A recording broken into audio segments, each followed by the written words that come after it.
ಹಾ ಹೇಳು. ಅಣ್ಣ ಇಲ್ಲಿ ತುಂಬಾ ದೊಡ್ಡ ಜಗಳ ಆಗ್ಬಿಟ್ಟಿದೆ. ನಮ್ ಗುಡ್ಡುನ ಆ ಮನೋಹರ್ ಹುಡುಗರು ತುಂಬಾ ಹೊಡೆದಾಕ್ಬಿಟ್ಟಿದಾರಣ.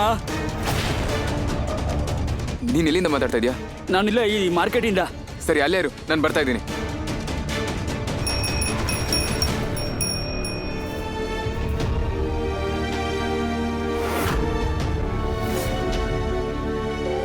ಇನ್ನೊಂದು 48 ಗಂಟೆ ಅಂದ್ರೆ 2 ದಿನದವರೆಗೂ ನೀನ್ ನಿನ್ನ ಗೂಂಡಾಗಿರಿ ಬಿಟ್ಬಿಡ್ಬೇಕು. ಓಕೆ ಇದೆ. ಅಣ್ಣ ಏನು ಯೋಚನೆ ಮಾಡ್ತಿದ್ದೀರಾ? ಆದಷ್ಟು ಬೇಗ ಬನ್ನಿ, ದಯವಿಟ್ಟು ಬೇಗ ಬನ್ನಿ. ಹಾ ಶ್ರೀಕೃಷ್ಣ ರಾಮ, ಎಲ್ಲರಿಗೂ ಒಳ್ಳೇದ್ ಮಾಡಪ್ಪ ಭಗವಂತ.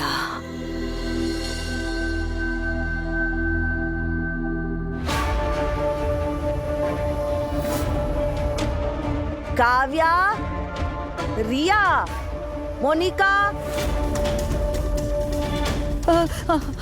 ಅಮ್ಮ,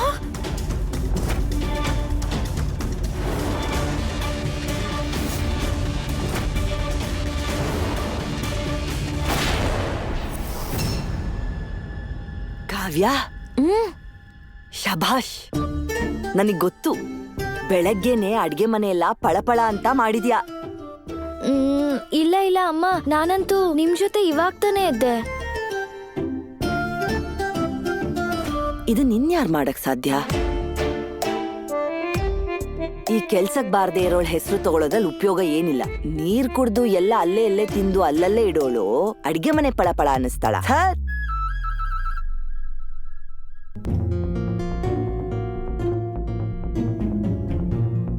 ನಾನಾ? ಮತ್ತೆ ನಾವ್ಯಾರು ಮಾಡಿಲ್ಲ ಅಂದ್ರೆ ಈ ಅಡ್ಗೆ ಮನೆ ಯಾರ್ ಕ್ಲೀನ್ ಮಾಡಿದ್ರು? ಈಶಾತ್ಗೆ ಏನಾದ್ರು ಮಾಡಿದ್ರಾ?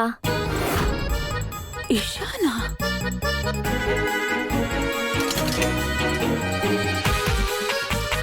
ಇವಳು ಅರಮನೆಯಲ್ಲಿರೋ ರಾಜ್ಕುಮಾರಿನ ಅಥವಾ ಭೂತಾನ? ಹಾ, ಎಷ್ಟು ಬೇಗ ಇಷ್ಟೊಂದು ಚೆನ್ನಾಗಿ ಹೇಗ್ ಕ್ಲೀನ್ ಮಾಡಿದ್ಲು? ತುಂಬಾ ಬುದ್ಧಿವಂತ ಇದ್ದಾಳೆ. ಆ ಮಹಾರಾಣಿಗೆ ಮಂಚದಿಂದ ಕಾಲ್ ಕೆಳಗಿಡೋಕೆ ಮೈ ಭಾರ, ಇಷ್ಟೆಲ್ಲ ಭಾರ ಇರೋ ಪಾತ್ರೆಗಳನ್ನ ಹೇಗ್ ತೆಗೆದಿಡ್ತಾಳೆ?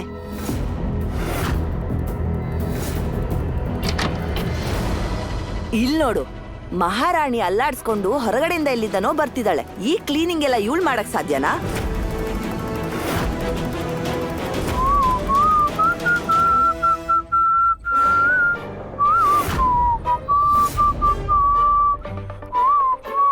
ಅಣ್ಣ, ಇದೆಲ್ಲ ನೀವು ಮಾಡಿದ್ದ?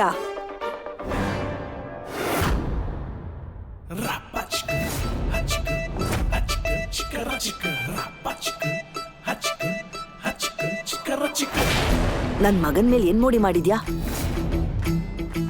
ಮನೆ ಕೆಲ್ಸ ಎಲ್ಲ ಮಾಡಕ್ ಶುರು ಮಾಡಿದಾನೆ.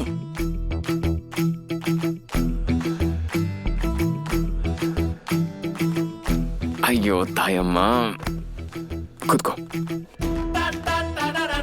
ಕೂತ್ಕೋ ಆರಾಮಾಗಿ. ದಿನ ಶುರು ಮಾಡೋದು ಕೋಪದಿಂದ ಅಲ್ಲ, ಬಿಸಿ ಬಿಸಿ ಟೀ ಕುಡಿಯೋದ್ರಿಂದ.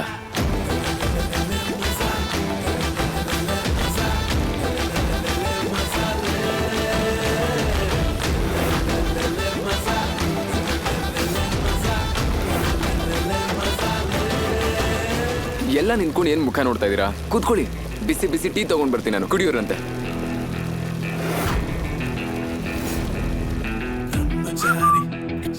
ತಾಯಮ್ಮ, ಬಿಸಿ ಬಿಸಿ ಟೀ ತಗೋ.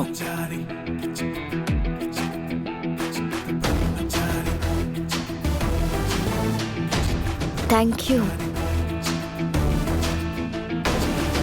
ಪುರಾಣ ಟೀ. ಮೋನಿಕಾತ್ಗೆ ಟೀ ತಗೊಳ್ಳಿ.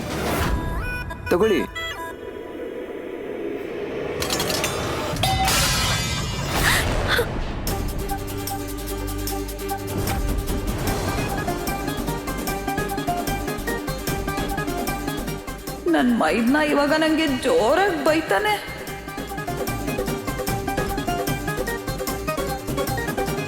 ನನ್ ಮೈದ ಇಷ್ಟು ಕಷ್ಟಪಟ್ಟು ಪೂರ್ತಿ ಮನೆ ಕ್ಲೀನ್ ಮಾಡಿದಾನೆ, ಆದ್ರೆ ನಾನು ಗಲೀಜ್ ಮಾಡಿಬಿಟ್ಟಿದ್ದೀನಿ. ಪಕ್ಕ ನನ್ ಮೇಲೆ ಕಿರ್ಚಾಡ್ತಾನೆ ಈಗ.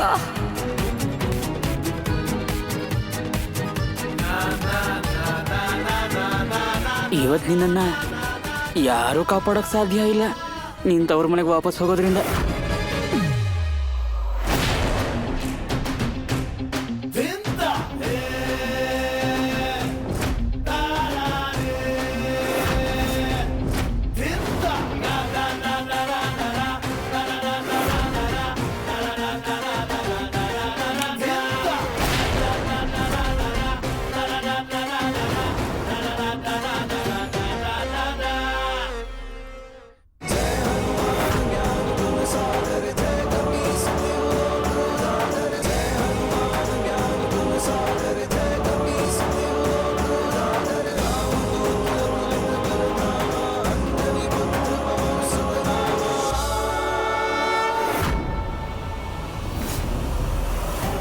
ನಾನು ಇಲ್ಲಿಂದ ಶಾಶ್ವತವಾಗಿ ಹೊರಟೋಗ್ತೀನಿ.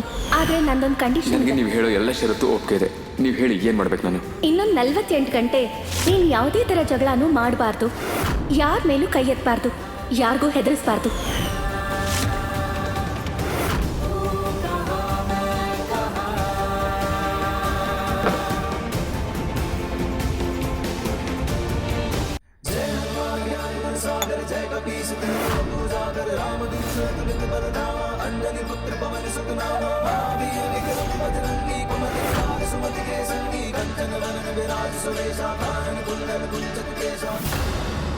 ಅಯ್ಯೋ ಶ್ರೀಕೃಷ್ಣ, ನನ್ ಕರ್ಮನೇ ಸರಿ ಇಲ್ಲ.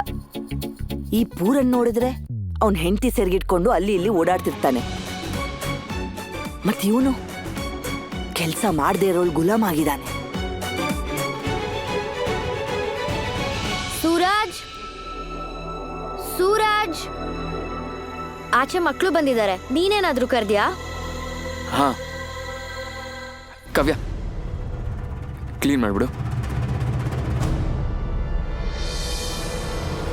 ಹಾಗಾದ್ರೆ ಮಕ್ಕಳ, ಇವತ್ತಿನ ಕರಾಟೆ ಕ್ಲಾಸ್ಗೆ ಎಲ್ಲರೂ ರೆಡಿನಾ? ಯೆಸ್. ಗುಡ್. ಮೊದಲನೇದಾಗಿ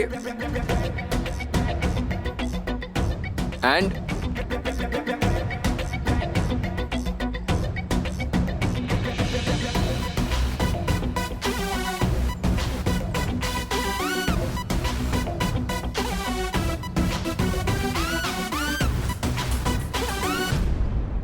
ಇದೆಲ್ಲ ಏನಾಗ್ತಿದೆ? ನಾನೇನಾದ್ರೂ ಕನ್ಸ್ ಕಾಣ್ತಿದ್ದೀನ? ನಾನಂತೂ ಎದ್ದಿದ್ದೀನಿ. ಹೊಸ ಆಟಗಳು ಶುರುವಾಗಿ ಕಣ್ಣಿಗೆ ಮಸಿ ಬಳಿತಿದ್ದಾನಷ್ಟೇ. ಇದು ಈ ಹುಡುಗಿದೇ ಪಿತೂರಿ ಇರ್ಬೇಕು. ಗುಡ್. ಕರಾಟೆ ಕಲಿಯೋದಕ್ಕೆ ಮೊದಲನೇದಾಗಿ ನಿಮ್ ದುಶ್ಮನ್ಗಳನ್ನ ಇಮ್ಯಾಜಿನ್ ಮಾಡ್ಕೋಬೇಕು. ಆ ದುಶ್ಮನ್ ನಿಮ್ ಟಿಫನ್ ಬಾಕ್ಸ್ ನ ನಿಮ್ಗೆ ಗೊತ್ತಿಲ್ಲದೆ ಖಾಲಿ ಮಾಡಿದಾನೆ. ಆ ದುಶ್ಮನ್ ಅವನು ವಿಕೆಟ್ ಹಿಂದೆ ನಿಂತ್ಕೊಂಡು ನಿಮ್ಗೆ ಬ್ಯಾಟಿಂಗ್ ಮಾಡೋದಕ್ಕೆ ಅವಕಾಶ ಕೊಡ್ತಾ ಇಲ್ಲ. ಆದ್ರೆ ಸಾಕು, ಇನ್ ಸಹಿಸ್ಕೊಳಕ್ಕಾಗಲ್ಲ. ಇನ್ ಮುಂದೆ ನಮ್ಗೆ ಈ ತರ ಚೀಟಿಂಗ್ ಮಾಡುವಂತ ದುಶ್ಮನ್ಸ್ನ ಹೇಗಾದ್ರೂ ಮಾಡಿ ಮಟ್ಟ ಹಾಕ್ಬೇಕು. ಕರಾಟೆಯಿಂದ ಅವ್ರನ್ನ ಸೋಲ್ಸೋಣ. ಯೆಸ್. ಬನ್ನಿ.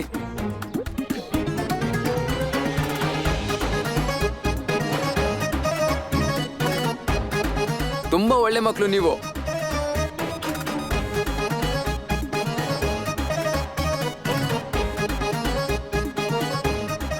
ನನ್ನನ್ನು ಮನೆಗೆ ಕಳಿಸೋದಕ್ಕೆ ಇಷ್ಟೊಂದು ಆತ್ರನ? ಸೂರಜ್ ಅಂತೂ ತನ್ನ ಕೋಪನ ಕಡಿಮೆ ಮಾಡ್ಕೊಂಡಿದ್ದಾನೆ.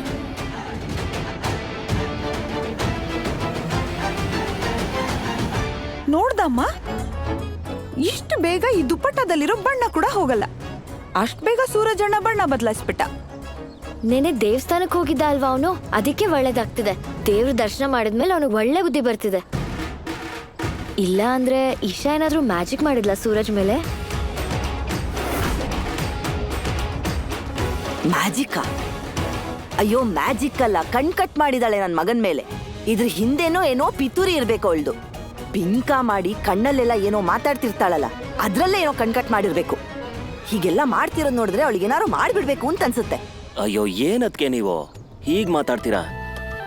ಸೂರಜ್ ಒಳ್ಳೆ ಕೆಲಸ ಮಾಡ್ತಾ ಇದ್ದಾನೆ ಅಂದ್ರೆ ನೀವು ಈಶಾಗ್ ಬೈಯೋದನ್ನ ಮಾತ್ರ ಬಿಡಲ್ವಲ್ಲ?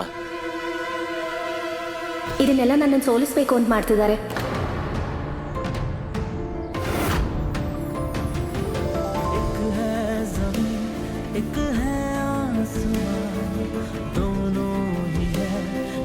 ಇನ್ನೊಂದು 48 ಗಂಟೆ ನೀನೊಬ್ಬ ಗೂಂಡಾ ತರ ಅಲ್ಲ, ಒಬ್ಬ ಮಾಮೂಲಿ ಮನುಷ್ಯನ ತರ ಬದುಕಬೇಕು. ನೀನು ಇದನ್ನ ಮಾಡಿ ತೋರಿಸಿದ್ರೆ ನಾನು ನಿನ್ಗೆ ಮಾತು ಕೊಡ್ತೀನಿ. 48 ಗಂಟೆ ಆದ್ಮೇಲೆ ನನ್ನ ಮುಖಾನ್ ಕೂಡ ನಾನು ನಿನಗೆ ತೋರಿಸಲ್ಲ.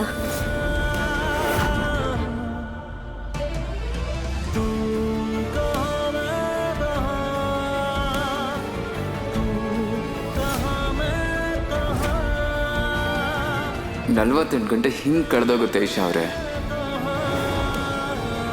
ನೀವು ವಾಪಸ್ ಹೋದ್ಮೇಲೆ ಈ ಎಲ್ಲ ಹುಡುಗಾಟನೂ ಬಂದಾಗುತ್ತೆ.